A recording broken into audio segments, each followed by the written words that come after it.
दोस्तों नमस्कार। नवीन समाचार में हर शुक्रवार की सुबह 9 बजे हम एक विशेष अंक लेकर के आपके सामने होते हैं। इस कड़ी में हम पत्रकारिता पर बात कर रहे हैं, उत्तराखंड की पत्रकारिता के इतिहास पर बात कर रहे हैं। पिछला अंक हमने उसका भाग 1 अंक पिछले शुक्रवार को आपको लेकर के हम आपके सामने आए थे। उसमें हमने आपको जब शुरुआत हो रही थी उत्तराखंड में पत्रकारिता की, खासकर अंग्रेजी पत्रकारिता से जिस तरह से शुरुआत हुई, हालांकि हमने उससे पहले भी उसको इन संदर्भों से भी जोड़ने की कोशिश की कि जो गुमानी पंत, लोक रत्न गुमानी पंत, जिन्हें कई भाषाओं के ज्ञाता थे, जिन्हें कुमाऊनी के साथ हिंदी का भी पितामह कहा जा सकता है, ऐसा हमारी मान्यता है। इसके अलावा संस्कृत के, नेपाली के और बहुत महान विद्वान थे और लेखक थे, कवि थे। लेकिन उन्होंने जिस तरह से उन्होंने अपना लेखन किया, उसमें पत्रकारिता की झलक भी मिलती है। तो उसके हमने आपको उसका संदर्भ दिया था। आप चाहेंगे तो उसका लिंक हम आपको दे देंगे। उसके बाद हमने जो अंग्रेजी पत्रकारिता से जैसे शुरुआत हुई मसूरी से, और फिर उसके बाद पत्रकारिता नैनीताल और फिर अल्मोड़ा की तरफ गई। हमने आपको समय विनोद की, शक्ति की और अल्मोड़ा अखबार की, और उधर गढ़वाल अंचल की तरफ बात करें तो गढ़वाली की बात हमने आपको, उनके बारे में हमने आपको बताया। एक चीज़ जो मुझे लगता है कि बताने की बात छूट गई, जैसे हम वो इसलिए वो ज़रूरी हो जाता है उसको भी बताना। हालांकि उसको आज के दौर की पत्रकारिता के इतिहास के हिसाब से कोई भी आपको नहीं बताएगा, क्योंकि हम जब हम पूरे विश्व की पत्रकारिता के इतिहास की बात करते हैं तो उसमें जो शुरुआती पत्र एक्टा डायरना की बात होती है, तो एक तरह के शिलालेख होते थे, धातु की पट्टी पर वो लिखे जाते थे संदेश। तो वो जिस तरह से लिखे जाते थे उस तरह का अगर हमारे यहाँ संदर्भ की बात करें तो जहाँ देश में हमको अशोक के शिलालेख मिलते हैं, लेकिन उनका जिक्र कहीं भी पत्रकारिता के इतिहास में उनका जिक्र कहीं भी नहीं आता है। जबकि एक तरह से वो भी उस समय की पूरी जो देशकाल परिस्थितियाँ थी उसको वो आज भी हमको इतिहास उसका बताने का काम कर रहे हैं।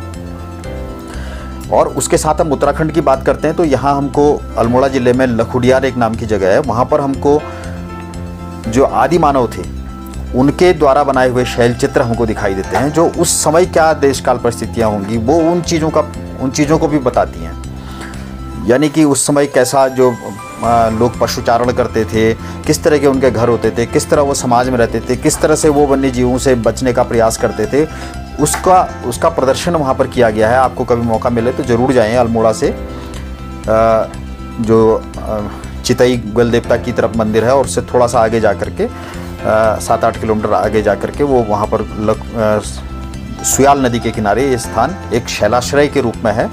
वहाँ पर कहते हैं कि आदि मानव जो हैं वहाँ पर रहते होंगे, विश्राम करते होंगे, और उन्होंने वहाँ पर शैल चित्र वो बनाए हैं।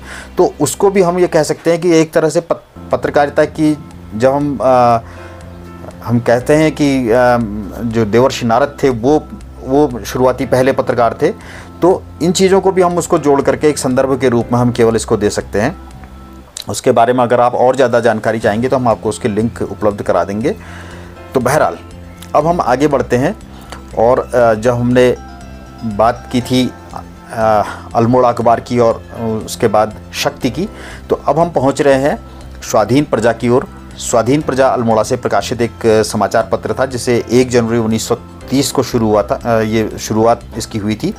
तो यहाँ से हम जो बात हमारी जो हिंदी पत्रकारिता की होती है और उत्तराखंड की पत्रकारिता की बात होती है, वो एक तरह से अब ये जो 1930 का दौर आ गया है, तो अब अभी तक जो समाचार पत्र थे वो शुरुआत में अंग्रेज परस्त थे, सरकार परस्त थे, उनको सरकार के समर्थन में बात लिखते थे, क्योंकि अंग्रेज़ों का यहाँ उस तरह का शुरुआत में जो था वो अपने घर की तरह से उसको मानते थे। तो इस तरह का उनके प्रति बहुत ज़्यादा नाराज़गी शुरुआत में नहीं थी।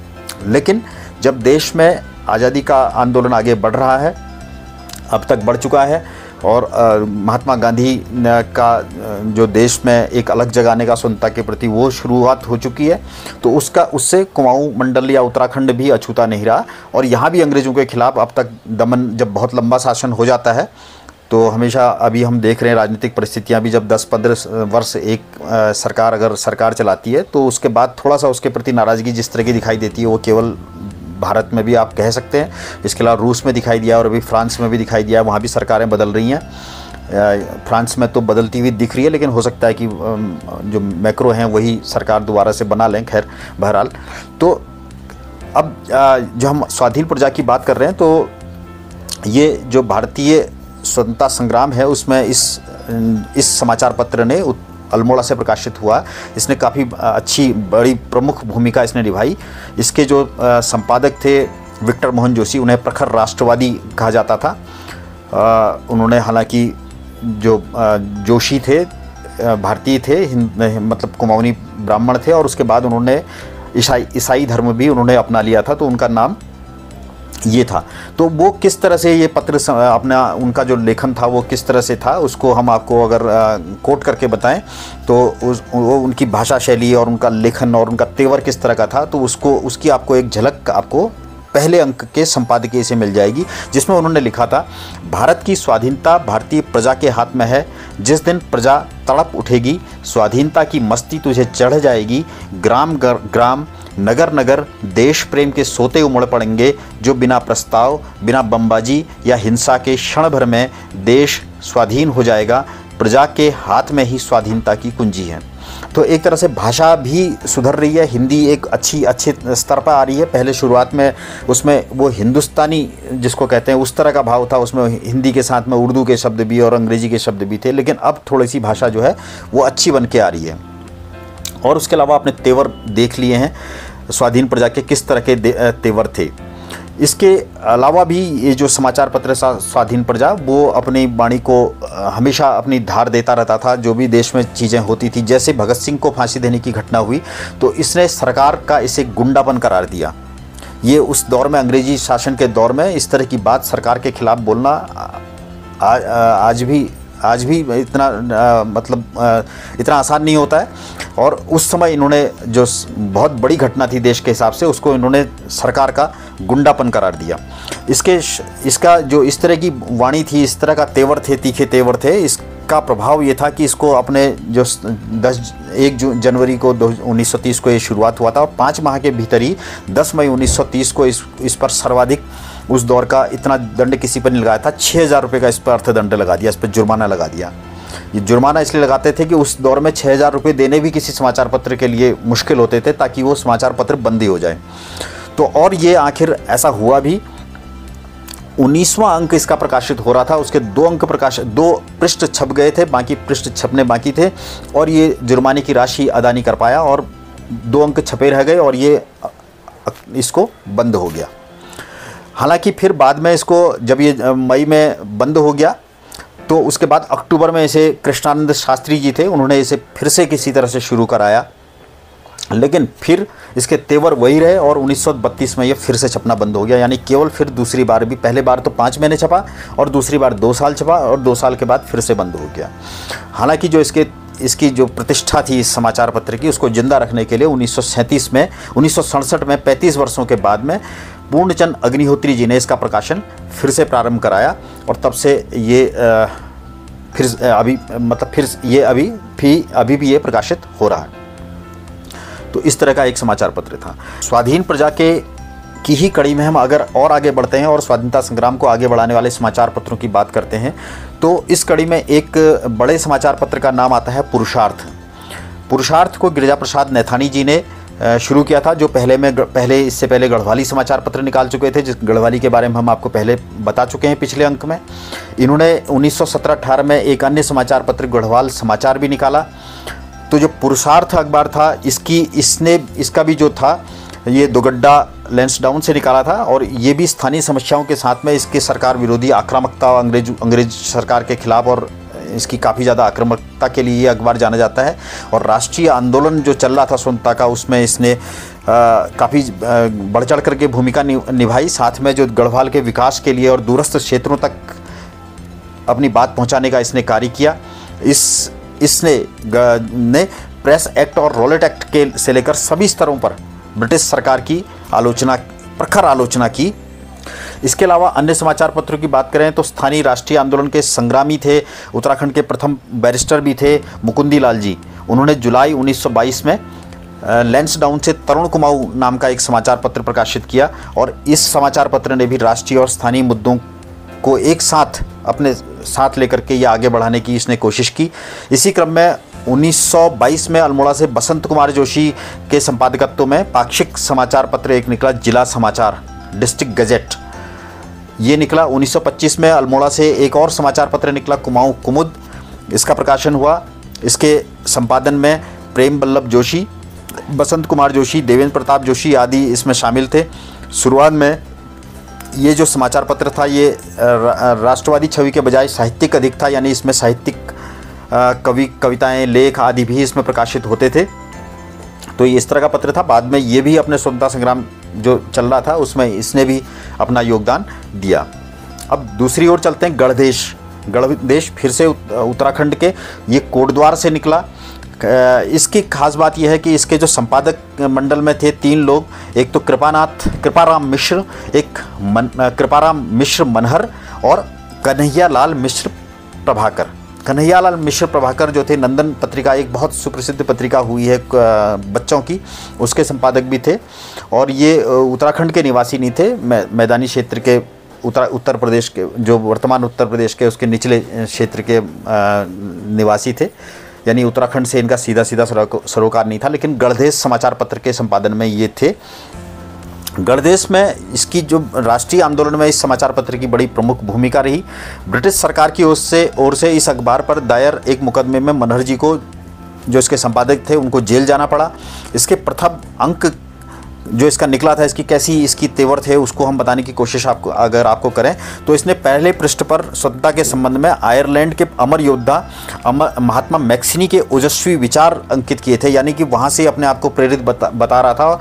तो इसने लिखा था, जो बात पहले अंक में, वो था दास, उनकी बात से यहाँ के चीज़ों को संदर्भित करते हुए उनके माध्यम से, महात्मा मैक्सिनी के माध्यम से ये बात को यहाँ के लोगों को जागृत करने की कोशिश कर रहा था। तो इसने लिखा था, दास देश में दोष फूलते रहते हैं, यानी जो देश दास होता है, गुलाम होता है, उसमें दोष फूलते रहते हैं, उसमें परेशानियां, मतलब बुरी बातें उसमें फलती फूलती रहती हैं। जो आदमी यह बात भली भांति जान लेता है, उसके लिए इसके विरुद्ध लड़ने के सिवा और कोई चारा ही नहीं रहता। आप समझ रहे किस तरह की बातें इसने लिखी थी। और इसका जो घोष वाक्य था, हर समाचार पत्र की एक टैग लाइन घोष वाक्य होता है, इसका टैग लाइन थी या इसका घोष वाक्य था, मिटा अविद्या अंधकार अरु, फैलाने को ज्ञान लोक, जन्मा है गढ़ देश लोक में, देश दुर्दशा निज अवलोक। ये इसका टैग लाइन थी।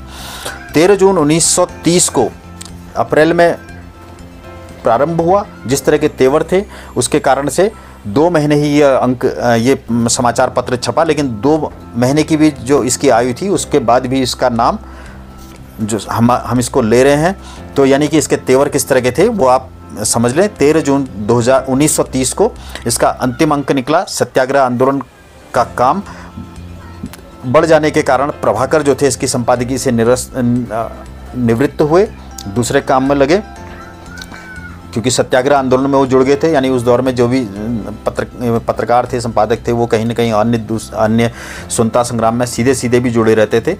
तो ये उसका है। इसी क्रम में 1930 में विजय, 1937 में उत्थान व इंडिपेंडेंट इंडिया, और 1939 में पीताम्बर पांडे ने हल्द्वानी से जागृत जनता का प्रकाशन किया। अपने इसके इन समाचार पत्रों के भी, और ये जागृत जनता की अगर हम बात करें तो इसके आक्रामक तेवरों के कारण में 1940 में इसके संपादक को सजा हुई और 300 रुपये जुर्माना इनको चुकाना पड़ा। गढ़वाल के तत्कालीन प्रमुख कांग्रेसी नेता थे भक्तदर्शन और भैरवदत्त धूलिया। इन्होंने लैंसडाउन से 1939 में आज़ादी के बाद तक जो प्रकाशित होता रहा कर्मभूमि नाम का समाचार पत्र इन्होंने प्रकाशित किया। ब्रिटिश गढ़वाल और टिहरी रियासत, उन दोनों जो गढ़वाल के समाचार पत्र हैं उनमें आप ये भी देखेंगे, क्योंकि एक तरफ वहाँ कुछ हिस्से में टिहरी रियासत का राज्य भी लगातार जारी रहा था, और टिहरी रियासत भले ही अपने लोग भी सरकार में होते हैं, अपने लोगों की भी सरकार होती है, तो वो भी जनता पर एक तरह से जुर्म ही करते हैं, उससे बाज नहीं आते। तो उसके खिलाफ भी ये दोनों तरफ, एक तरफ राजशाही के खिलाफ टिहरी की और दूसरी तरफ अंग्रेज़ों के खिलाफ भी ये समाचार पत्र कर्मभूमि है वो प्रकाशित करता रहता था। कमल सिंह नेगी, कुंदन सिंह गोसाई टिहरी रियासत के खिलाफ संघर्ष में शहीद हुए, जो और अमर शहीद के रूप में जो विख्यात हैं श्रीदेव सुमन, वो भी इस, और ललिता प्रसाद नैथानी, नारायण दत्त बहुगुणा, ये सब लोग जो थे इसके संपादक मंडल में रहे। और ये एक तरह से प्रखर स्वतंत्रता संग्राम सेनानी भी थे सारे के सारे लोग। कर्मभूमि को समय समय पर ब्रिटिश सरकार और टिहरी रियासत दोनों के दमन का सामना करना पड़ा। 1942 में इसके संपादक भैरवदत्त धूलिया को 4 वर्ष की नज़रबंदी की सज़ा सुनाई गई। इसके अलावा उत्तराखंड में 1940 में संदेश व हिमालय केसरी, 1945 में रियासत और 1947 में युगवाणी नाम के पत्र भी प्रकाशित हुए। युगवाणी नाम का पत्र भी एक, इसके बारे में हम थोड़ी सी चर्चा थोड़ी सी ज़्यादा करना चाहेंगे। युगवाणी की स्थापना जो है वो आचार्य गोपेश्वर कोटवाल और प्रोफेसर भगवत प्रसाद पंथरी और तेजराम भट्ट जी ने साप्ताहिक समाचार पत्र के रूप में की थी। बाद में तो ये मासिक पत्र के रूप में, पत्रिका के रूप में प्रकाशित होता था। तो यह पत्रिका किस तेवर की थी? इसे टिहरी रियासत में यह पत्रिका प्रतिबंधित थी। अंग्रेजी केवल नहीं करते थे पत्रिकाओं को प्रकाशित प्रतिबंधित, तो टिहरी रियासत में युगवाणी पत्र को ये प्रतिबंधित थी। जिसके पास भी ये पत्रिका मिलती थी उसे सीधे जेल में डाल दिया जाता था। इस तरह की इसकी स्थिति। इस पत्र ने चिपको आंदोलन के दौरान भी प्रमुख अपनी भूमिका निभाई और वर्तमान में संजय कोठियाल के संपादक में उसके ये बाद में ये पत्र जो है मासिक पत्रिका के रूप में प्रकाशित होता है। एक जिक्र जरूर चलिए, इस वार्ता काफ़ी लंबी हो गई है, फिर हम आगे बढ़ेंगे।